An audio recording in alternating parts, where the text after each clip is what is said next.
अनिरुद्ध और अर्शी के बच्चे को वापस लाने के लिए झनक डॉक्टर बनकर पहुंची उस घटिया इंसान के घर। जी हाँ दोस्तों, जहाँ पर अनिरुद्ध और अर्शी का बच्चा रह रहा होता है, उसे देखने के लिए कहानी बहुत ही दिलचस्प होने वाली है, क्योंकि झनक को पता होता है कि अगर वह सीधे अपनी पहचान बिना छुपाए उनके घर चली गई तो वह पकड़ी जाएगी और वह कभी भी बच्चे तक उसे नहीं पहुँचने देंगे।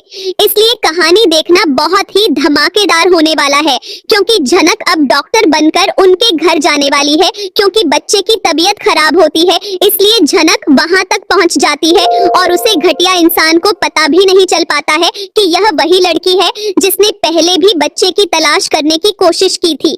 इसके बाद झनक बच्चे को देखने लगती है और झनक देखती है कि बच्चा हूबहू अनिरुद्ध के जैसा है, इसलिए झनक का शक और ज्यादा बढ़ जाता है।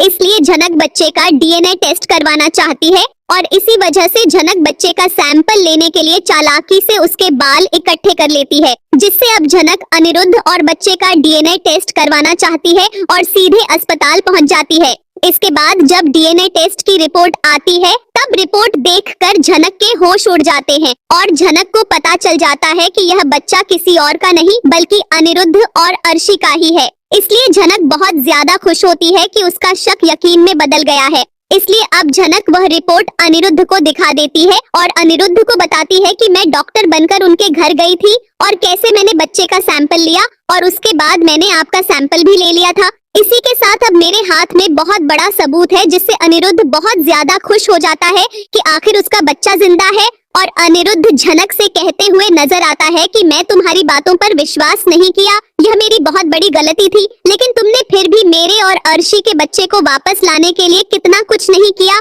और डॉक्टर बनकर उनके घर तक चली गई। वहाँ पर अगर तुम पकड़ी जाती तो तुम्हारे ऊपर खतरा भी आ सकता था, लेकिन तुमने अपनी परवाह किए बिना हमारे बच्चे को वापस लाने की कोशिश की है। और अब मैं सबूत के साथ उनके घर पुलिस लेकर जाऊंगा और वहाँ से अपना बच्चा वापस लेकर आऊंगा। तो इस तरह दोस्तों झनक ने यह साबित कर दिया है कि बच्चा अनिरुद्ध और अर्शी का ही है और झनक अपने मकसद में कामयाब हो जाती है। लेकिन इसके बाद क्या झनक एक और खतरे से अपना सामना कर पाएगी, क्योंकि बिपाशा भी झनक को बनारस भेजने का घटिया प्लान बना रही होती है। तो आगे क्या होता है देखना बिल्कुल ना भूले।